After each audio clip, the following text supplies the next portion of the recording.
In this video, I'm going to be upgrading the CPU in this dual-layer superdrive model PowerBook G4.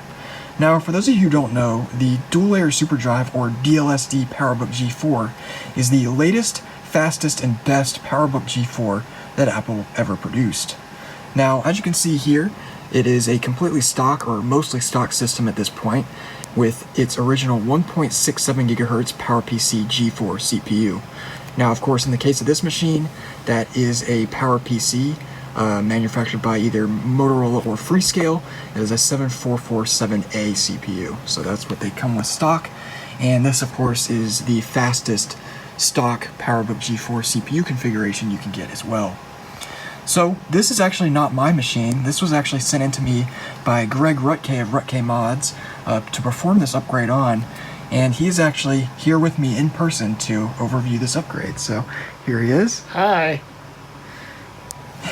So with that, we'll go ahead and begin the process. So now, normally when performing an unsupported CPU upgrade such as this, the first step is to apply a patch to the system's firmware to allow it to post with the unsupported CPU installed. Now, in the case of the DLSD PowerBook G4, as well as some other late G4-based Power Macintosh systems, they actually have native support for the 7447 or 7448 in their system ROM, so we actually don't have to do anything. And in addition to that, the CPU vCore voltage rating of the 7447A, which I actually have the datasheet for open right here, as you can see is 1.3 volts, which is also the same rating as the 7448. So we basically don't have to do any extra modifications to this board. We just simply need to desolder the original CPU, install the new CPU, and then set the Pll configuration resistors appropriately. So with that, the first thing we want to do here is run some benchmarks so we have a means of comparison once we install the new CPU. So for that, I will be using Geekbench. So I'll go and open that here and simply run the benchmark. So as you know, this will probably take some time to complete, so I'll go ahead and let the benchmark run and resume the video once it's complete. Alrighty, so as you can see here, the Geekbench has completed successfully, and we have achieved a score of 973. So of course that's going to be our baseline. You can see that it still has the 7447A, Leopard, and of course all these specs are going to be the same except for the CPU once we're done with the upgrade.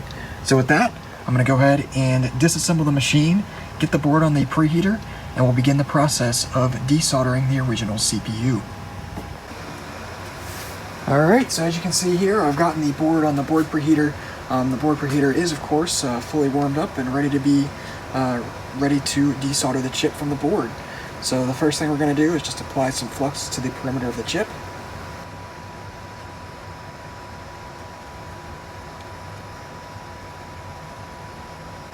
And now that the flux has been applied, we can go ahead and begin heating the chip with the hot air.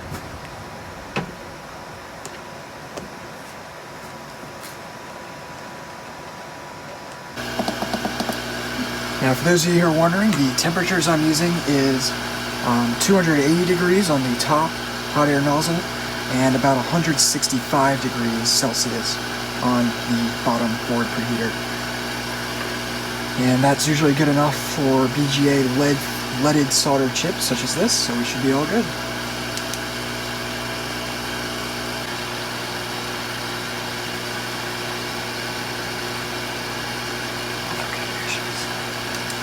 Alright, so the chip is now ready to come off the board, so we'll go ahead and lift it off.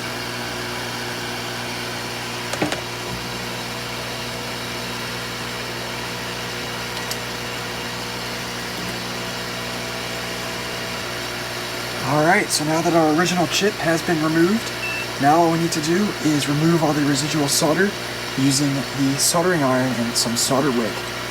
So before we do that, we're just going to apply some fresh solder to all the pads. And upon closer inspection, this is lead-free solder. So I thought these would have still used leaded solder, but it is lead-free, so I did have to increase the temperature of the soldering equipment just a little bit to 289 degrees on the top and about 170 degrees Celsius on the bottom. But after doing that, it came right off. So with that, we'll go ahead and clean up the pads and then prepare to install the new chip.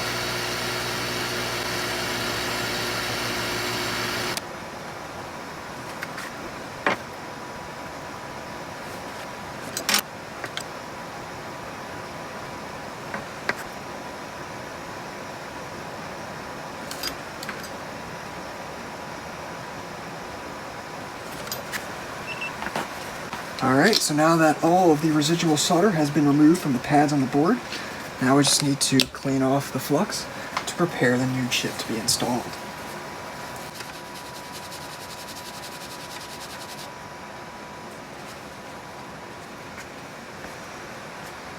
Alright, so as you can see, the flux has been cleaned, so now we just need to prepare the new chip to be soldered on by applying some flux to it, and then we can apply it and solder it in place. Alright, so in order to prepare the new chip to be installed, we just need to apply a little bit of flux to it. Just like so. And then we will heat the chip to flow the flux around every single ball.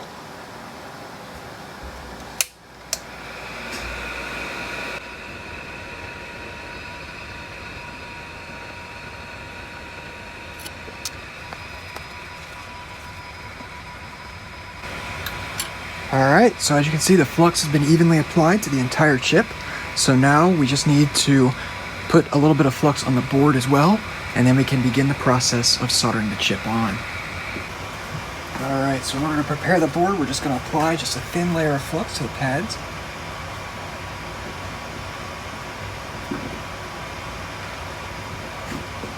Just like so, and then wipe off the excess using a paper towel.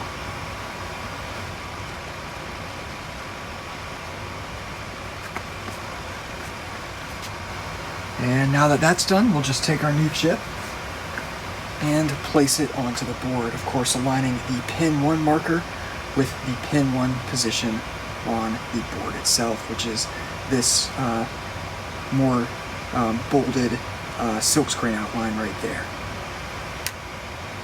Just like that. And then we'll go ahead and fully align it using a pair of tweezers.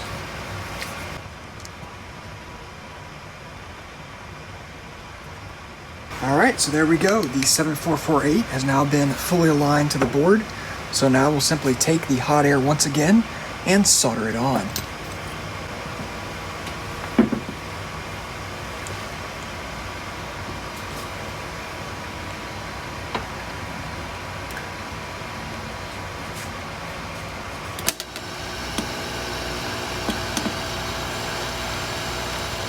Alright, so the chip looks to be fully soldered on the board. So I'll just go ahead and turn the hot air off and let the board cool down. So once the board's cooled down, I'll go ahead and resume the video and take a closer look at it. Alrighty, so as you can see here, the chip has been successfully soldered on. If we go ahead and take a look at it from the side here, you might be able to see the solder balls under there. And you want to make sure that the chip is perfectly even and uniform to the board. And as you can see, it is, and all the balls look identical. So that has been successfully soldered on.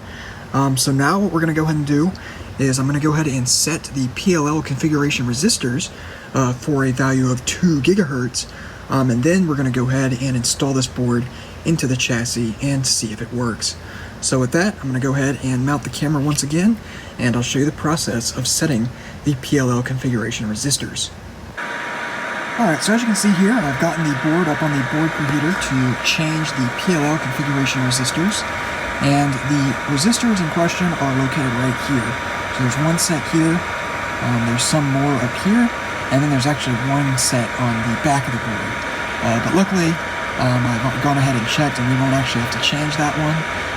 So if you go ahead and take a look at the schematic here, which actually has all the different values for the different multipliers to set your CPU to, we can go ahead and determine the correct value. So as you can see here, we're going to go ahead and check the 10 times multiplier, because the machine is a 167 megahertz bus speed. So of course a 10 times multiplier will give you a CPU clock speed of 1.67 gigahertz. So as you can see, that value would be 101010, and I have verified, and that is indeed what the correct, or what the current configuration is set to on the board. So what we need to set it to is a 12 times multiplier. So you can see that's listed right there, and that value will end up being 101110. And I also have a board view for this board, luckily, so I was able to check all the values accordingly. So with that, I've also gone ahead and made a little document here just so I could verify my values. So you can see this was the original value, and that one resistor config on the back of the board is the fourth bit, so 0, 1, 2, 3, 4, and as you can see, that is 1 on both, so we will not have to modify that value at all. So with that, I'll go ahead and get the camera mounted in the tripod, and we'll begin to change these configuration resistors accordingly. Alright, so in order to get started to change the Pll resistors, we'll go ahead and just start by applying some flux to the resistor pads here. And now we can turn on the hot air and let it warm up. Alright, so looking at it closer, it looks like we only have to actually change one single bit, and that is bit 3, so 0, 1, 2, 3. We just need to change that from low to high, so that's pretty simple. So I'll go ahead and find bit 3 on here. Actually, I was mistaken. It is bit 3 that's on the back of the board. So we'll have to flip the board over and solder the one on the back. So go ahead and get it flipped over and then resume the video.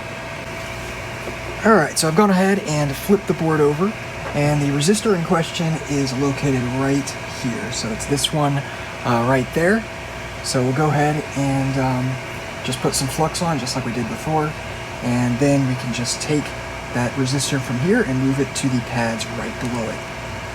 Just a little bit of flux is all we need for that. And we'll take hot air and simply desolder and move it. Alright, it's as simple as that. So we have now set the Pll configuration to 2 gigahertz according to the schematic. So now we'll just go ahead and reassemble the machine, at least mostly, and give it a test. Alright, so as you can see here, I've gotten the board reinstalled in the chassis. And one note I wanted to make, I did check the contact area between the CPU, GPU, and the chipset here in the middle, and the GPU was making no contact at all with the heatsink, and the CPU was making a little bit of contact with the heatsink. So what I went ahead and did is I just replaced the thermal paste with good quality thermal pads.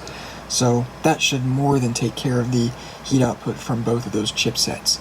And of course now I did verify that they do make full contact with the pressure from those small thermal pads. So with that, we'll go ahead and power the board on, test it, and see if it posts.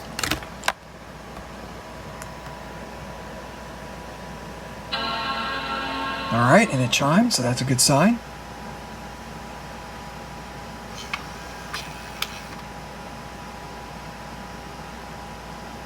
And as you can see, we have a display.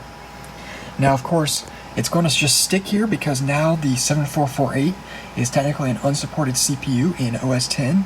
So I've actually developed a little custom application in boot disk that I can boot from this and set a specific NVRAM variable that needs to be set in order for the machine to be able to boot normal copies of OS X. So I burned a copy of that boot CD to this CDR here. So we'll go ahead and insert it into the machine.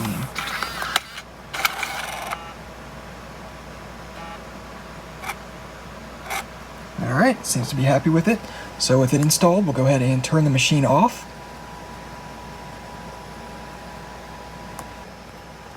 Alright, so now let's turn it on while holding down the C key.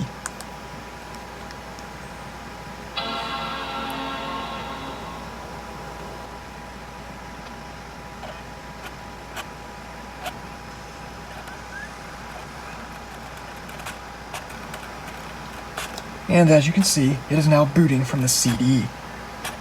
So I'll go ahead and wait for it to boot up here, and then I will show you how my application works. It's very simple.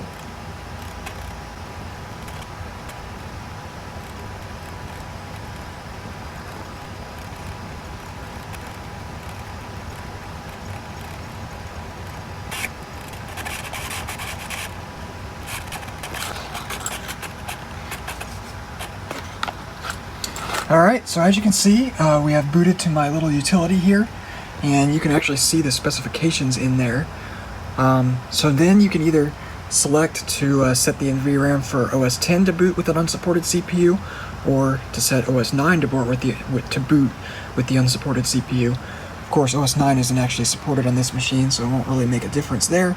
And also, for some reason, on this late of a PowerBook, the trackpad and USB don't really work properly. This is an old version of OS 10 Tiger after all, so it probably was just released before this machine was. So we'll just go ahead and select Set NVRAM for OS 10 with the keyboard here. As you can see, it has set successfully, and now we can just select Reboot.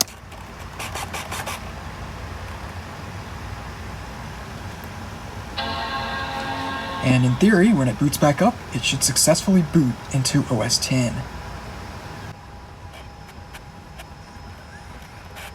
Went ahead and ejected the CD.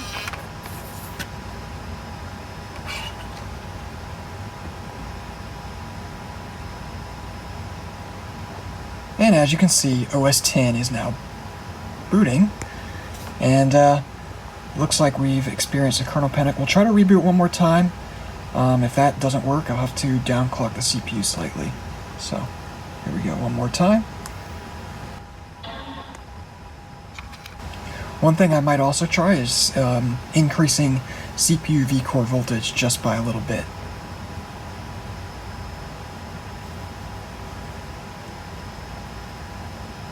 And it's pretty consistent. So first thing we're going to try is increasing CPU V-core voltage, and if that doesn't work, we will go ahead and downclock it slightly to either 1.9 or 1.8 gigahertz or so. These are 1.7 gigahertz rated chips, so of course we are overclocking them a slight bit. So with that, I'll go ahead and get the camera back in the tripod and the board disassembled once again, and we will set CPU V-core voltage. Alright, so I'm now ready to begin changing the CPU V-core voltage. Now of course, like I mentioned before, the V-core voltage right now is set to 1.3 volts. So in order to get the overclock to run stably, we'll have to up that voltage to about 1.35. Now, so if we go ahead and take a look at the schematic here, you can see that it actually gives us a list of settings, resistor settings, you can use for specific CPU V-core voltages. So you can see right now we have it set to 1.3 volts, so CPU 0, V-core 1, V30, that would be 3.0 volts. And in order to set that, the values of these two resistors change, so R3944 and R3946. Now what we're going to try to change it to is the latter setting here, 1.33 volts. And in order to do that, we're going to use a 2 k ohm resistor for that one spot and a 6 k ohm resistor for that other spot. And I've actually got a slightly larger value than this to maybe get the voltage up a little bit past 1.33 to maybe about 1.35 or so is the goal. So I'm going to go ahead and mount the camera on the tripod, and we'll begin replacing those two resistors. And I've actually already removed those two resistors. They're right there, those two little 0402s from another MacBook logic board. So with that, I'll go ahead and mount the camera, and we'll begin replacing those resistors. Alright, so I've gotten the camera mounted, so we can go ahead and begin soldering. Now the resistors we're going to be removing and replacing are these two right here. There's one here and one there. So we'll just have to change the values accordingly. So we'll go ahead and start by applying some flux to the two resistor pads. And we'll go ahead and remove each resistor.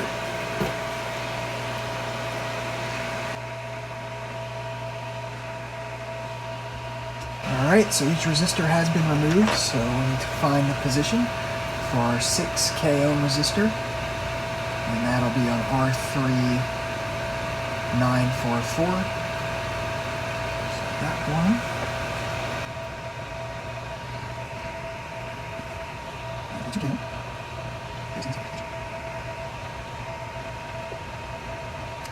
Alright, so the resistors have been soldered successfully, so we'll go ahead and let the board cool down and test it once again. Alright, so it turns out there's a few more jumpers I have to actually set, or resistor configurations, and these configurations actually tell the CPU V-core regulator, which is this chip right here, what voltage to output. And I overlooked these, even though there were those resistors I had to change the values of. Those, I guess, are for something else and did not affect the V-core voltage. So I'm going to go ahead and change the correct settings to set it to 1.35 volts. So yeah, it'll be set to 1.35 volts on the output, and in order to do that, we just have to change two resistors. So we have to change this one, move this down, and then there are a couple more in a different location that we have to change as well. So we'll go ahead and start by moving this one. Pretty simple process. It's just this top resistor needs to go to those bottom pads.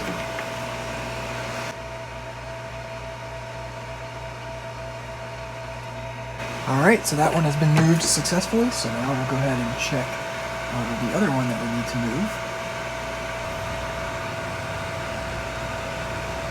So the other resistors we need to change are located right here.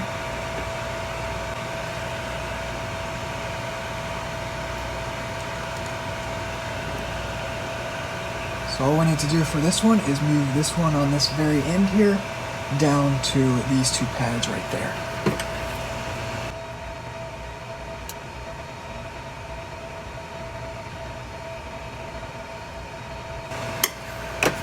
Alright, so now those are set, so we'll go ahead and let the board cool down once again, and then we'll give it another test. Alright, so off camera I did quite a bit of experimentation and trial and error and all that stuff, and unfortunately I could not get this thing to run stable at 2 gigahertz no matter what I tried. So I've tried multiple different CPUs, tried different voltage settings, 1.33, 1.35, or yeah, 1.35 volts, 1.3 volts, and the most stable configuration I could achieve here was a 1.83 gigahertz clock speed with a CPU V-core voltage of 1.30. So that's basically the stock rating for that chip. So with that, I'll go ahead and power it on and show you that it boots.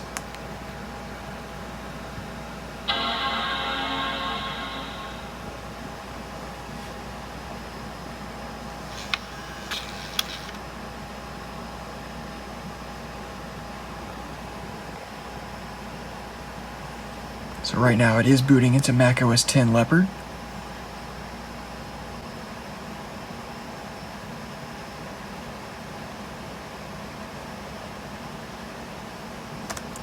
Alright, and as you can see, the machine has booted up successfully, so let's go ahead and check about this Mac. Now this does have a Sierra theme on there, as you can see, but of course this is Mac OS 10.5 Leopard. You can see that it detects the 1.83 GHz PowerBook G4 CPU. And in System Profiler here, you can see everything is detected properly. So with that, we'll go ahead and open up Geekbench and perform the final performance test. And as you can see here, Geekbench does detect it as a 7448, as you would expect. So let's go ahead and run the benchmarks. Now these benchmarks will take a little bit of time to complete, so I'll go ahead and let them run and then resume the video once the benchmark has completed. Alright, so as you can see here, the benchmarks have completed successfully, and we have received a score of 1077. Now, like I said, we did intend to get this running at 2 gigahertz, but unfortunately I could not make that happen, just due to the chip itself just being of shoddy quality, or just the bin of the chip, basically. So let me go ahead and open up the original benchmark that we made with the 7447, and you can see that the 7447 running at 1.67 gigahertz received a score of 973, and like I said, this one is 1077, so it is quite a bit of an improvement, even though the clock speed increase wasn't too much. As you can see there, we did gain an extra 512K of L2 cache, so you can see the original CPU had 512K, we now have 1 megabyte. And of course, the 7448 runs much cooler than the 7447. So with that, that has been the completed upgrade. And we might revisit this in the future later if I ever can find some better chips. But for now, that'll do it. So, Greg, what do you think? I think it's pretty cool. I mean, if we can find some bin chips, that'd be awesome. But right now, I'm very happy with it. Cool. Yeah. So. Well, with that, that has been the semi-successful upgrade of a PowerBook G4 DLSD model to a 7448 CPU. Hope you enjoyed this video.